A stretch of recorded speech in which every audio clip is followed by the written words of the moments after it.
Thank you, Mr. President. Mr. President, before I go any further, I want to make something absolutely clear. This healthcare fight is anything but over. Trumpcare is not dead, not even close, and we cannot let up. Now, it's no surprise that Senate Republicans needed another week to try to jam their Trumpcare bill through, given everything it would mean for families' health, their financial security, and their lives. So while we don't know what kinds of backroom deals Senate Republican leaders will cut, or which Republicans will decide they care more about towing the party line than protecting the patients and families in their states, but here is what we do know. The majority leader is not going to give up. He wants to get to yes, and so does President Trump. So the backroom deals and arm twisting are going to go into overdrive starting now. That's why my message to every patient and family, every mom and dad, adult caregiver, doctor, nurse, teacher, anyone who believes Trumpcare would be devastating for their community is do not let up the pressure. We saw what happened in the House, and we need to keep fighting. And Democrats are going to keep fighting along with all of you. Now, Mr. President, you have to ask, given how mean this bill is and how clearly patients and families are rejecting it, why are my Republican colleagues pushing ahead? It's not like this is some kind of foregone conclusion. At any moment, Republicans can drop this effort and work with Democrats on health care policies that actually help patients and families and not hurt them. But it is clear right now Republican leaders are not interested. In fact, they've done just about everything possible to prevent not just Democrats, but anyone, including most of their own party, from being involved in this process. Mr. President, as Democrats have made clear, this is unprecedented. I was here when the Affordable Care Act was debated and passed. We organized dozens of bipartisan meetings. We held hearings. We took amendments from both sides, and we certainly did not leave the fate of women's health care up to a few men.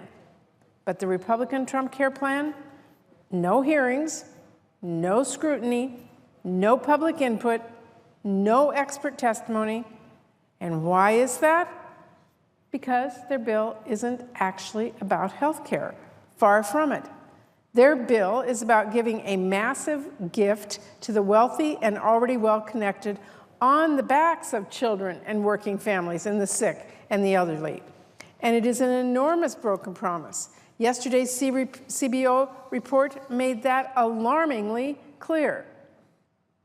Republican leaders promised to lower health care costs.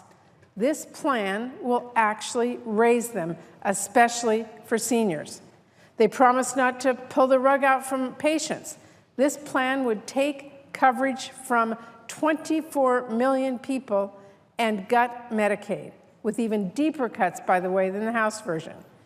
They said that under their bill, no one would be worse off. Well, tell that to a woman who would have to pay as much as $1,000 extra for maternity care, or will have to see her local Planned Parenthood center closed. They said their bill would protect patients with pre-existing conditions. Read the fine print. The fine print said this plan is a backdoor way to put those patients' fate in the hands of insurance companies. And this is truly shameful.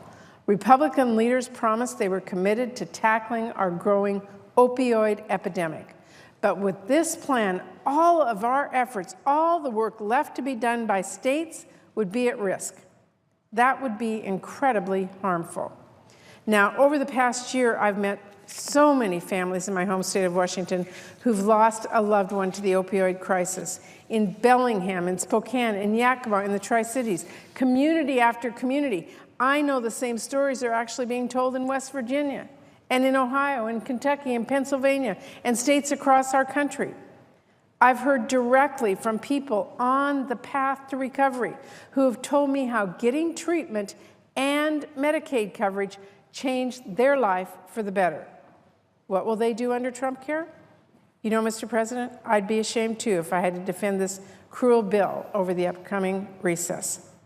I would be ashamed if I had to explain this bill to constituents of mine like Jennifer England, Jennifer is a woman from Kent, Washington. She's a mom, a softball coach, and a cancer survivor. Because of coverage she had under the Medicaid expansion, she decided to play it safe and go to the doctor to get a lump checked out, something she told me she wouldn't have done before. Well, Jennifer was diagnosed with invasive ductal carcinoma. It was about to spread to her lungs and could have been deadly. Jennifer went through rounds of chemo and trip after trip to the doctor, and on March 8th, her daughter's 18th birthday, she was finally able to tell her daughter she's in the clear. Now, Jennifer is terrified of what this bill would mean for her finances, for her family, for her life, if her Medicaid coverage goes away. Mr. President, I would be ashamed if I had to defend this bill to Kelly Hill from Seattle. I met Kelly during a recent tour of Seattle's International Community Health Services Clinic, and Kelly shared with me that she has been living with HIV for 17 years and has a son with a severe developmental disability. Now, fortunately, Kelly told me she was able to get Medicaid when she needed it most, in graduate school, when she was first diagnosed, and when she was pregnant with her son. Today, her son, Avram, is 15 years old, and he cannot be left unattended. He's going to need expensive care and support for the rest of his life. Medicaid plays a crucial role to keeping Avram active at home, in their community, and it allows Kelly the opportunity to have a full-time job so she can support her family.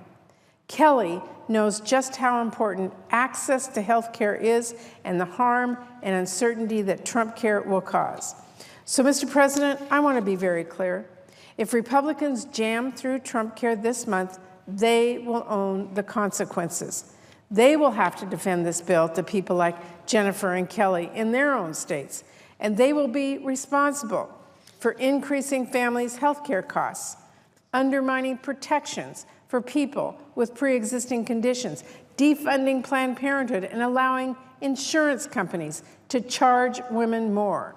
They'll be responsible for taking away care for seniors, pregnant women, and people with disabilities. Now, again, Republican leaders can still choose to drop Trumpcare once and for all. I'm not going to take any chances, though, and neither should anyone listening who joins Democrats in opposing Trumpcare. I fully expect the backroom deals to continue and to get even worse now that Republican leaders were forced to delay this week's vote. I just hope that Republicans who are rightly concerned about the impact Trumpcare will take a close look at the facts on the table, recognize it is time to change course, and stand strong for their constituents. Mr. President, that's what this debate should be about, making sure the people that we represent can count on the security of health care when they get sick, that they won't have to consider foregoing treatment for a sick child because they don't have the money, that they will be treated fairly and equally in our healthcare system. That's what I've been thinking about these last several weeks.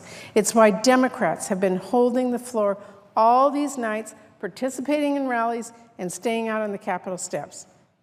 It is why my friend, the senior senator from Hawaii, took to the floor yesterday and bravely talked about what this fight now means to her personally. As she said, everyone is only one diagnosis away from a serious illness, and no one should have to worry about what they will do if and when that moment comes. Mr. President, in this country, healthcare should be a right, not a privilege reserved for the few. That's what Democrats are going to keep fighting for, and we will not let up. Thank you, Mr. President. I yield the floor.